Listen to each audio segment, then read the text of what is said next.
로마서 14장 1절 믿음이 연약한 자를 너희가 받되 그의 의견을 비판하지 말라. 여기서 믿음은 유대인들의 율법주의적 신앙과 구별되는 예수 그리스도의 믿음을 의미하고 있죠. 그러니까 믿음이 연약한 자는 교회를 다니기는 하지만 아직도 예수 그리스도의 믿음이 자신에게 확정되지 못한 그런 사람을 가리키죠. 다만 본절에서 믿음이 연약한 자라고 했을 때에는 객관적으로 그런 자들만이 아니라 교인들 스스로가 상대를 생각할 때 그런 자라고 생각되어지는 자를 지칭하는 거죠. 당시 로마 교회에는 유대인 교인과 헬라인 교인들이 섞여 있었는데 유대인 교인들은 헬라인 교인들이 사변적이고 경건함이 부족하다고 비판하고 헬라인 교인들은 유대인 교인들이 예배와 관련된 의식적인 면에서 경건함이나 엄격함을 내세우지만 예수 그리스도의 믿음을 통한 신앙적 삶을 살아가는 데 있어서 식사 문제를 포함해서 너무 율법적이고 외식적인 대로 흐르는 경향이 있음을 비판하고 있었죠. 그러나 어떠한 공동체든 간에 사람들이 모여 무슨 일을 추진하다 보면 목소리가 큰 사람도 있고 약한 사람도 있죠. 예수 그리스도에 대한 믿음도 각자 자신의 믿음이 더 바른 믿음이라고 생각하고 있지만 그것을 밖으로 표현하는 데서 목소리의 차이가 있는 거죠. 그러나 신앙 공동체에 있어서는 상대의 믿음에 대해 강하다 약하다를 평가하기 전에 자신의 연약함에 대해 자복하는 심령의 가난함이 구성원들에게 다 같이 있어야만 그 신앙 공동체가 건전하게 발전될 수 있을 겁니다. 그렇지 못하면 소외되는 구성원들은 그곳에서 마음의 평강을 얻지 못하기 때문에 그곳을 떠나버릴 수밖에 없겠죠. 또 때로는 목소리 작고 마음이 약한 사람들이 바로 떠나지 않고 그곳에 머물게 되면 상호간의 불평과 불만이 야기되고 또 정폭돼서 종국에는 그 공동체가 파멸되고 마는 안타까운 상황으로 치달을 수도 있겠죠. 바울은 교회 내에서 서로의 믿음이 연약하느니 강건하느니 하면서 옥신각신하다가 그런 마찰로 인해 교회가 분열되어 버리는 것을 염려하면서 목소리 큰 자들이 약한 자들을 억누르는 그런 잘못을 저지르지 말 것을 본절에서 권고하고 있는 겁니다.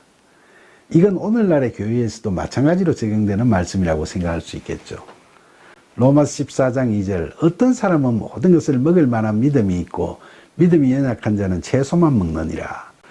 바울은 교인들 간에도 인습이나 전통에 많이 얽매여 사는 사람들도 있고 그렇지 않는 사람들도 있다는 점을 이야기하고 있는 거죠.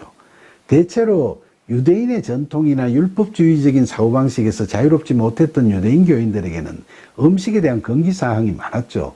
여기서 어떤 사람은 먹을 만한 믿음이 있고 믿음이 연약한 자도 있다고 할 때의 믿음의 의미는 예수 그리스도의 믿음을 이야기한다고 하기보다는 무슨 음식이라도 다 먹을 수 있다는 믿음이 강한 사람과 음식은 가려서 먹어야 한다고 생각하는 사람이 있다는 걸 이야기한다고 보는 게 말씀을 해석하는데 무리가 없을 것 같습니다. 당시 율법주의를 완전히 벗어나지 못한 유대인 교인들은 식사 시간과 식사 메뉴나 식사 방식에서 지켜야 할 게 많았죠. 반면에 스스로 지혜롭고 믿음이 강건하다고 생각하는 헬라인 교인들은 거리낌 없이 모든 음식을 자유롭게 먹고 즐기는 편이었죠.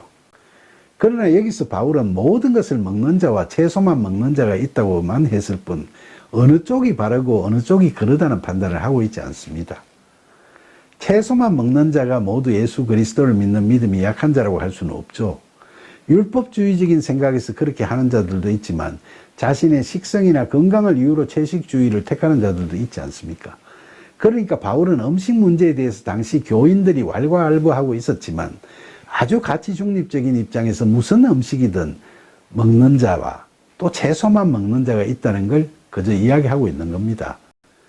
로마서 14장 3절 먹는 자는 먹지 않는 자를 업신여기지 말고 먹지 않는 자는 먹는 자를 비판하지 말라. 이는 하나님이 그를 받으셨습니다. 그러니까 바울은 본질을 벗어나서 먹는 문제와 같은 외형적인 것에 너무 얽매이지 말 것을 권고하고 있는 거죠. 먹는 문제가 율법 안에서 살아가던 과거의 유대인들에게는 큰 문제였으나 이제는 그게 문제의 중심이 될 수 없다는 걸 분명하게 이야기하고 있는 겁니다. 이제 먹는 것은 고기를 먹든 채소를 먹든 다 자기 취향대로 자유롭게 선택할 수 있는 일이라는 거죠. 그러니까 유대인 교인들이 아무 것이나 먹는 헬라인 교인들을 비판하지도 말고, 헬라인 교인들은 먹지 않는 유대인 교인들을 아직도 율법주의에서 벗어나지 못했다고 업신여기지도 말라는 거죠. 진리가 너희를 자유롭게 한다는 말씀대로 이제 먹는 문제가 대세에 아무 지장이 없는 문제가 돼 있고, 모든 것은 개인의 믿음의 분량대로, 자신의 취향대로, 자신의 형편대로 무엇을 먹을 것인가가 정해져 가는 것이기 때문에 비판하거나 흉볼 게 아닌 겁니다. 그래서 바울은 본절 끝부분에서 이는 하나님이 그를 받으셨음이라 라고 이야기하고 있죠. 유대인이든 헬라인이든 모두 다 은혜에 의한 믿음으로 구원받을 수 있으며, 먹는 문제가 이제 구원의 요건이 될 수는 없는 겁니다.